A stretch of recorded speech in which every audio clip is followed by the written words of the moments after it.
ખેડૂતોનું શું મત?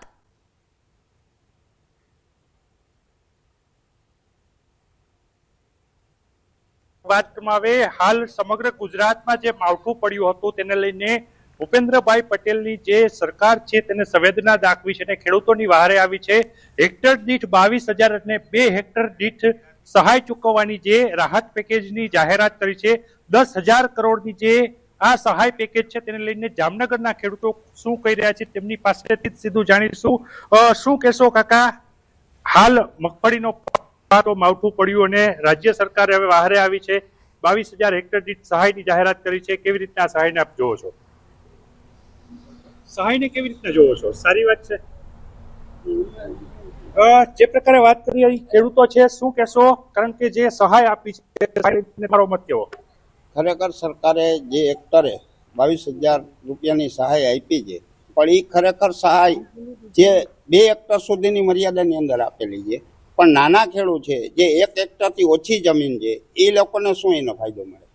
એને તો કાંઈ ફાયદો, સરકારે જે કર્યું છે સારા માટે જ કર્યું છે અને ખેડૂતને ફાયદો થાય, પણ ખરેખર હજી સરકારે મન મોટું રાખી અને વધારેમાં વધારે ખેડૂતને સહાય આપે એવી અમારી ખેડૂતની વિનંતી છે। વધુ સહાય હજી આપવામાં આવે તેવી માંગ કરવામાં આવી રહી છે। શું કહેશો? સરકારનો આ નિર્ણય, સંવેદનશીલતા દાખવવામાં આવી છે। આખા ગુજરાતમાં માવઠું પડ્યું, માવઠાના માર બાદ આ નિર્ણય સરકારે જે રાત્રે જાહેરાત કર્યું, આપણા કૃષિ મંત્રી શ્રી જીતુભાઈ વાઘાણીએ હેક્ટર દીઠ 22,500 એવી જાહેરાત કરી, પણ 2 હેક્ટરના ખેડૂત સુધીને આપવાનું, નાના ખેડૂતને, મોટા ખેડૂત માટે કોઈ પેકેજ જાહેર કર્યું નથી। કેમ કે મોટા ખેડૂત માટે કરે અને ભવિષ્યમાં સરકારને એવી માંગણી છે ખેડૂતની કે ભાઈ ખેડૂતનો જે પાક વીમાની, પાકની લોન જે વીમાની, એ જો ભવિષ્યમાં માફ કરે તો ખેડૂત આમાંથી બેઠો થાય। અમારા મત વિસ્તારની અંદર 77માં શ્રી રાઘવજીભાઈ પટેલ પૂર્વ કૃષિ મંત્રી હતા અને હજી છે, અને આ એરિયાની અંદર સારા જ કામ કર્યા છે। સરકાર એવું નથી કહેતા, સરકાર થોડી સહાય કરી છે ટેકા પૂરતી। આજની માર્કેટની અંદર જોઈ તો દવાના, ખાતરના, ડીઝલના, એના ભાવના, ખેતીનો ખર્ચ મૂંગો પડતો ગયો છે। ખેડૂત બેઠો થાય એવી સરકાર પાસે અમારી આશા છે, વધુ પેકેજ બહાર પાડે અને લોન માફ કરે એવી અમારી માંગણી છે સરકાર પાસે। માગણી પણ કરી રહ્યા છે। શું કહેશો કાકા? સરકારની આ રાહત, કેવી રાહત? હું જોવા છે શું હર્ષદભાઈ નાગજીભાઈ અડિયેલ, અમારે તો મગફળી તો હાવ બગડી ગઈ છે, પણ તે હવે તો હાથમાં આવે એટલું આવે, સરકાર કાંઈ સહાય કરે તો હવે ભલે। અત્યારે સરકારે જે સહાય જાહેર કરી છે એનાથી ખુશ છો? અત્યારે તો ખુશ ને વગર ખુશ, હજી અમારે વિચારવાનું જે હાથમાં આવે ત્યાં આવ્યું, હાથમાં આવે ત્યાં આવ્યું। કારણ કે જે કોળિયો છે એ કોળિયો, મોઢામાં આવેલો કોળિયો છીનવાઈ ગયો છે, ત્યારે સરકાર સમક્ષ જે સંવેદના પ્રગટ કરવામાં આવી છે ત્યાં ખેડૂતો ક્યાંક ખુશ છે। તો વધુ હજી સહાય આપવામાં આવે અને પાક ધિરાણ છે તે માફ કરવામાં આવે એવું પણ ખેડૂતો ઈચ્છી રહ્યા છે। બિલકુલ બિલકુલ કિંજલ, આભાર અમારી સાથે જોડાવા બદલ। અમારી સાથે ખેડાથી સંવાદદાતા ઉમંગ જોડાઈ ચૂક્યા છે। ઉમંગ, ખેડામાં ખેડૂતોનો કેવા પ્રકારનો મત છે? ખેડામાં ખેડૂતો શું કહી રહ્યા છે આ સહાયને લઈને?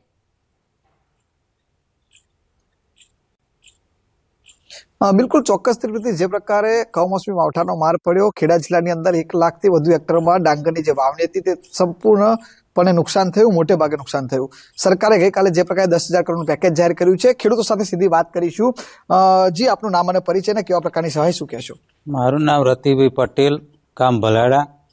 પેકેજ તો પટેલ સાહેબે બહુ સારું જાહેર કર્યું છે, પણ ખેડૂતોને જે ખર્ચની દ્રષ્ટિએ બહુ ઓછું કહેવાય। કારણ કે ડાંગરનું બિયારણ મોંઘું હતું, દવા મોંઘી, ખેડૂતનું ખેડમણ મોંઘું, પછી રોપવાની મજૂરી મોંઘી। આ હિસાબે 1 વીઘામાં ઓછામાં ઓછું 5,000 થી 6,000 રૂપિયા ખર્ચ થાય છે।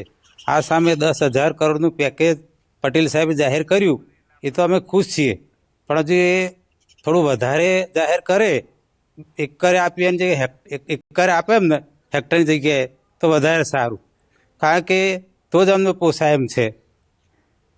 બસ એવું જ। બીજા અન્ય પણ એક ખેડૂત છે, એમની સાથે પણ વાત કરવાનો પ્રયત્ન કરીશું। જી, આપનું નામ, દાદા, શું અને કેવા પ્રકારનું પેકેજ? હસમુખભાઈ મારું નામ। જે સરકારે પેકેજ બહાર પાડ્યું એ વ્યાજબી છે, પણ અમને બરોબર યોગ્ય નહીં લાગતું, કારણ કે એકરે જો રાખ્યું હોત તો અમને યોગ્ય લાગત, પણ આ હેક્ટરે કર્યું એટલે અમને કશું પોસાય નહીં। મોંઘવારી બહુ છે એટલે બરાબર, હા બિલકુલ કહી શકાય મોંઘવારી છે. અન્ય એક આપણી સાથે દિનેશભાઈ છે, જાગૃત ખેડૂત છે. દિનેશભાઈ, કેવા પ્રકારનું પેકેજ, શું વિશ્લેષણ, શું માની રહ્યા છો? ભૂપેન્દ્રભાઈ પટેલે જે આજે રાહત માટે 10,000 કરોડ રૂપિયા ખેડૂત માટે ફાળવ્યા એ બરાબર છે, અમે એમને અભિનંદન આપીએ છીએ. પણ અમારા ગામની અંદર કે અમારા ગુજરાતની અંદર જે કંઈ હોનારત થઈ વરસાદથી એ હેક્ટરે જે આપવાનું જે નક્કી કર્યું છે એના બદલે જે એકર ઉપર આપવામાં આવે તો અતિ ઉત્તમ ગણાશે. કારણ કે 1 વીઘા દીઠ અત્યારે 4-4.5 હજાર ફાળવ્યા એ અમને બિલકુલ પોસાય એમ નથી. પોસાય એમ નથી. અન્ય એક ખેડૂત છે, સરકારની જાહેરાત છે 10,000 કરોડનું પેકેજ છે, શું કેટલી વહેલી સહાય મળવી જોઈએ? અમારે સાહેબ આજે છે કે અમારે ઓછામાં ઓછું 5,000 રૂપિયા 1 વીઘે લાગે. હવે એની અંદર અમારે 1 એકરે વધે પૈસા વધારે તો અમને પોહાય, બાકી અમને પોહાય નહીં. બિલકુલ ચોક્કસથી કહી શકાય પ્રીતિ કે ખેડૂતોમાં આનંદ છે, અને ચોક્કસથી એવું પણ કહી શકાય ખેડૂતો પણ એક માંગ કરી રહ્યા છે કે સરકારે જે સહાય જાહેર કરી છે તે સારી બાબત છે, પણ થોડું જો વધારે થાય તો સારું બિલકુલ ઉમંગ, આભાર માહિતી આપવા બદલ. તો હાલ જોઈતી સંવાદદાતાએ જણાવ્યું, ખેડૂતો સાથે વાતચીત કરી તેમનું કહેવું છે આમ તો સહાયથી ખેડૂતો ખુશ છે, પરંતુ ક્યાંક અસંતોષ પણ છે. ગુજરાતમાં વરસેલા કમોસમી વરસાદ બાદ આજે ગુજરાત સરકાર દ્વારા 10,000 કરોડના રાહત પેકેજની જાહેરાત કરવામાં આવી છે. ત્યારે આપણી સાથે છે ગીર સોમનાથ જિલ્લાના મિત્યાસ ગામના ખેડૂતો, અને તેઓની સાથે વાત કરીશું કે તે કઈ રીતે આ રાહત પેકેજ છે તેમને જુએ છે, કારણ કે ખેડૂતો હાલ તનતોડ મહેનત કરી રહ્યા છે. ખાસ કરીને સુરપાલભાઈ, શું કહેશો, અત્યારે જ્યારે સરકારે 10,000 કરોડના રાહત પેકેજની જાહેરાત કરી છે, આમને કઈ રીતે જુઓ છો? હું જે અત્યારે જે 10 થી 15 મિનિટ પહેલા જે રાહત પેકેજની જાહેરાત કરવામાં આવી છે 10,000 કરોડ રૂપિયા, પણ અત્યારે મારું કહેવું સરપંચ તરીકે, ખેડૂત આગેવાન, ખેડૂત પુત્ર તરીકે કહેવા માંગુ છું સરકારશ્રીને, તો કેટલા હેક્ટર, કેટલી કોને કેટલી સહાય અને કેટલી નુકસાનની વળતર આપવામાં આવ્યું છે હજી કોઈ ખુલાસો નથી, ગાઈડલાઈન નથી આપી. અને મારું તો એવું કહેવું છે કે આજે સહાય આપી એના કરતાં જે પાક ધિરાણ છે ખેડૂતોનું છે એ તમામ છે ભરપાઈ થવું જોઈએ, સરકારને માફ કરવું જોઈએ, એ મારી માગણી છે. અને આ જે ખેડૂતોને કેટલા હેક્ટર દીઠ જે મર્યાદા છે એ મર્યાદા પણ કેટલા હેક્ટરમાં આપવામાં આવી છે, કેટલા વીઘે કેટલા પૈસા આપવામાં આવ્યા છે એ હજી કઈ ખુલાસો કરવામાં આવ્યો નથી. તો ખેડૂતોનું દેવા માફી થવું જોઈએ તેવું ખેડૂતો કહી રહ્યા છે. અન્ય ખેડૂતો છે તેઓની સાથે વાત કરીશું. સુભાષભાઈ, શું કે છો, 10,000 કરોડ રૂપિયાની રાહત પેકેજની જાહેરાત થઈ છે, સારી વાત છે. ખેડૂતને બેઠા કરવા માટેની એક સરકારે જે શરૂઆત કરી એ સારું કહેવાય. બાકી ખેડૂત તો પડેલો જ છે કેટલા વર્ષોથી, અને કરજ છે એ દર વર્ષે વધતું જ જાય છે. એમાં આ કુદરતની ઝાપટ છે, બરોબર. 10,000 કરોડ તો શું, પણ બીજા 10,000 કરોડ નાખે ને તોય પણ ઓછા પડે એમ છે, કારણ કે 10,000 કરોડની તો ક્લિયર નુકસાની છે. બાકી ચારો બગડ્યો છે, પછી આપણને તેલ ઘટશે, એટલે બધી સરકાર પણ એના ધ્યાનમાં હશે જ બધી વસ્તુ. અને ખાસ કરીને દેવા માફી છે એ બહુ જરૂરી છે. ટૂંકી મુદતનું ધિરાણ, જે પાક ધિરાણ ખેડૂતો લે છે એ ખરેખર દૂર થવું જોઈએ. લોનમાં તો એવું થાય છે કે લોનમાં લાભ લઈ લે, સબસિડી એ મળી જાય, પ્રોપર્ટી એ ઊભી થઈ જાય, અને પછી સરકાર માફ કરે, એ બાબતમાં સરકારે થોડુંક વિચારવું જોઈએ. તો ખેડૂતો સતત દેવા માફીની માંગ કરી રહ્યા છે. ઘાસચારો બગડ્યો છે, આગામી સમયમાં તેલના ભાવ વધશે. શું કહેશો, આગામી સમયની અંદર તેલના ભાવ વધશે, પશુઓનો ઘાસચારો નથી, આ રાહત પેકેજની અંદર આ બધું આવી જાય તો કઈ રીતે ખેડૂતો જુએ છે?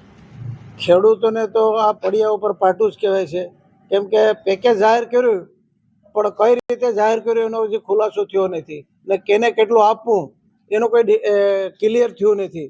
ખેડૂતોને આમાં મોટી મુશ્કેલી છે પેકેજ જાહેરમાં, મોટી મુશ્કેલી છે કે ભાઈ પેકેજ જાહેર કર્યો કઈ રીતે કર્યું એમ, તો એનો ખુલાસાવાર વિગતવાર થવું જોઈએ એવી મારી માંગણી છે. ખેડૂતોને ખુલાસો જોઈએ છે કે વિગતવાર જાહેર થવું જોઈએ કે કઈ રીતે ખેડૂતોને આ વળતર આપવાની છે. અન્ય એક ખેડૂત છે તેઓની સાથે વાત કરીશું. શું કહેશો, 10,000 કરોડના રાહત પેકેજની જાહેરાત થઈ છે?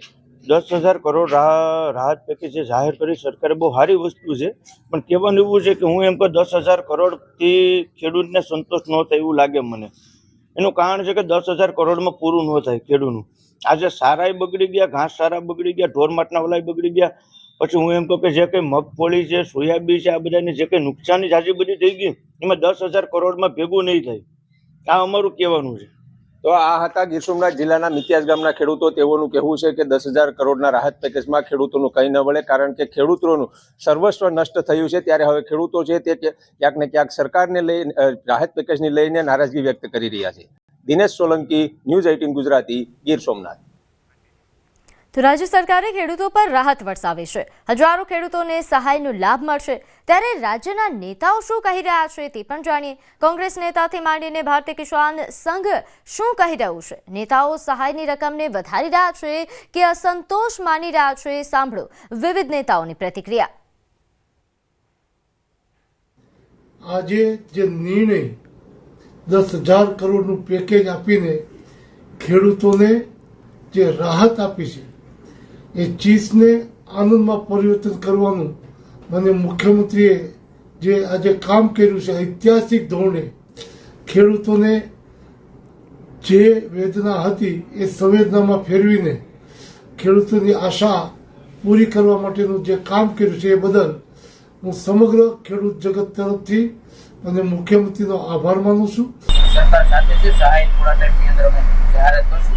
આજે ભૂપેન્દ્રભાઈ પટેલે 10 કરોડ રૂપિયાની સહાયની જાહેરાત કરી અને સાબિત કરી દીધું છે કે સરકાર ખેડૂતોની સાથે છે. કિસાન આક્રોશ યાત્રા સોમનાથથી લઈ અને દ્વારિકા સુધી નીકળ્યા. ભારતીય જનતા પાર્ટીને ખબર પડી કે ખેડૂતોનો જે પ્રકારે રિસ્પોન્સ આવી રહ્યો છે, વેરાવળમાં જે રીતે ટ્રેક્ટરો ઉમટ્યા, જુનાગઢમાં જે રીતે ટ્રેક્ટરો ઉમટ્યા અને આજે અમરેલીમાં જે રીતે ભવ્ય સ્વાગત થયું, એટલે ખબર પડી ગઈ છે કે ખેડૂતો જે છે ભાજપાથી નારાજ છે. આ નારાજગીને દૂર કરવા માટે લોલીપોપ આપવાની વાત કરી છે. રાજ્યના મુખ્યમંત્રી શ્રી ભૂપેન્દ્રભાઈ પટેલ દ્વારા 10,000 કરોડ જેવા માતબર રકમનું રાહત પેકેજ જાહેર કરવામાં આવ્યું. તેને તમામ ખેડૂતો આવકારશે. જે કંઈ જાહેરાત થઈ છે, જે કંઈ મદદ કરવાની વાત છે, એ ખેડૂતોને તાત્કાલિક મદદ મળે. 4-5 દિવસમાં એના ખાતામાં પૈસા પડી જાય. કારણ કે એને શિયાળુ પાક વાવવો છે, એની પાસે બિયારણ નથી, ખાતર નથી, દવા આ બધું લેવું છે. એના પરિવાર કુટુંબની અંદર આર્થિક રીતે સંકળાયેલો ખેડૂતો ખૂબ મનોનિક અનુભવે છે. એટલે માટે સરકારને અમારી વિનંતી છે કે જે કંઈ તમારે મદદ કરવી છે એ તાત્કાલિક ખેડૂતના ખાતામાં પૈસા મળે. તો ગુજરાતમાં સરકાર દ્વારા જાહેર કરાયેલ રાહત પેકેજને લઈને ગુજરાત કોંગ્રેસ પ્રમુખ અમિત ચાવડાએ પણ પ્રતિક્રિયા આપી.